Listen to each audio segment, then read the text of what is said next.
केदारनाथ धाम की हमारी इस यात्रा में आप सभी का स्वागत है। आज है यात्रा का दूसरा दिन और सुबह होते ही हम निकल पड़े एक अच्छी चाय की तलाश में। वहीं हमें दो प्यारे से कुत्ते भी मिले जिन्हें हमने बिस्किट खिलाया और फिर हम तैयार हो गए हमारे आगे के सफर के लिए। थोड़ी यादों के लिए हमने कुछ तस्वीरें भी ली। मैं और युतिका थोड़ा जल्दी तैयार हो गए थे तो हम दोनों ने थोड़ी बहुत मस्ती करी। चूंकि गाड़ी आ गई थी तो उसके ऊपर सारा लगेज हमारा अरेंज किया, बांधा रस्सियों से, और ये थी हमारी धन्नो अगले 4 दिन के लिए जो पूरे सफर में हमारे साथ रहेगी। धन्नो पे सवार होकर हम बस अभी निकले ही थे और हमें माँ गंगा बहती हुई नजर आई तो हमने सोचा रुके क्यों ना माँ को नमन कर लिया जाए कि हमारी यात्रा सुखद हो और सकुशल हो और बिना किसी विघ्न के आराम से कट जाए। इस सफर पर आगे बढ़ते हुए हम रुके इस 500 वर्ष से भी ज्यादा पुराने सत्यनारायण मंदिर में। इस यात्रा पर आगे बढ़ने से पूर्व सभी श्रद्धालु इस पौराणिक मंदिर के दर्शन करते हैं। सोंग नदी पर बने इस प्राचीन मंदिर की मान्यता है कि यहाँ पर पूजा पाठ करने से मनोवांछित फल की प्राप्ति होती है। इस मंदिर में सत्यनारायण भगवान के साथ गरुड़ देवता, बजरंगबली और शनिदेव भी विराजमान है। ईश्वर की पूजा करके हम पहुंचे पेट पूजा करने के लिए और एक रेस्टोरेंट में लंच किया।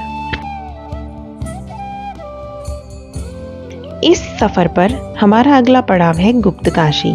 केदारनाथ की यात्रा पर जाने वाले यात्री अक्सर गुप्तकाशी रुकते हैं और विश्राम करते हैं और ये है देवप्रयाग का संगम जहां पर अलकनंदा और भागीरथी नदी मिलकर गंगा नदी का निर्माण करती हैं।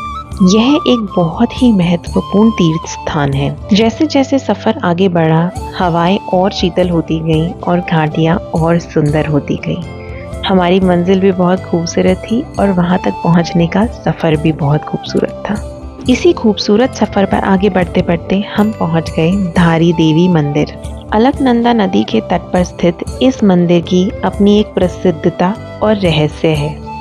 यह मंदिर 108 शक्ति स्थलों में से एक माना जाता है, जहां देवी धारी की मूर्ति का ऊपरी आधा भाग स्थित है, जबकि मूर्ति का निचला आधा हिस्सा काली पीठ में स्थित है, जहां उन्हें देवी काली के रूप में पूजा जाता है। ऐसी मान्यता है कि यह चमत्कारी मूर्ति अपने भाव बदलती है। सुबह में यह बाल स्वरूप पाई जाती है और दिन में युवावस्था स्वरूप पाई जाती है और रात में वृद्धावस्था में पाई जाती है। ऐसा माना जाता है कि माँ धारी चारों धामों की रक्षा करती है। 2013 में आया केदारनाथ का वो प्रलय देवी धारी के क्रोध से उत्पन्न हुआ माना जाता है।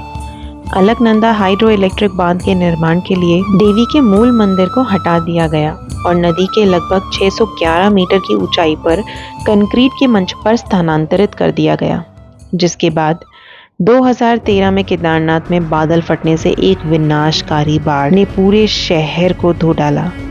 ऐसी एक आपदा 1882 में भी आई थी, जब राजा ने मां की मूर्ति को इस मंदिर से हटाने का प्रयास किया, जिसके बाद भूस्खलन हुआ जिसने केदारनाथ को समतल कर दिया। नया मंदिर फिर अपने मूल स्थान पर बनाया गया। यहीं पर भैरव देवता को भी विराजमान किया गया। थोड़ा सफर और तय किया और हम पहुंचे रुद्रप्रयाग, जहां अलकनंदा और मंदाकिनी नदी का संगम होता है। रास्ते में अति आकर्षक और मोहक दृश्य देखते देखते कब हमारा सफर कट गया हमें पता ही नहीं चला और हम पहुंच गए गुप्तकाशी, जहां हमारा स्वागत मेघदेव ने बौछारों से किया। होटल से पहाड़ों का नज़ारा अत्यधिक सुहाना था, जिसे अपने मन में भर के और अपनी यादों में बटोर के हम आराम करने चले गए, क्योंकि अगले दिन की किरण हमें केदार बाबा के दर्शनों को समर्पित करनी थी।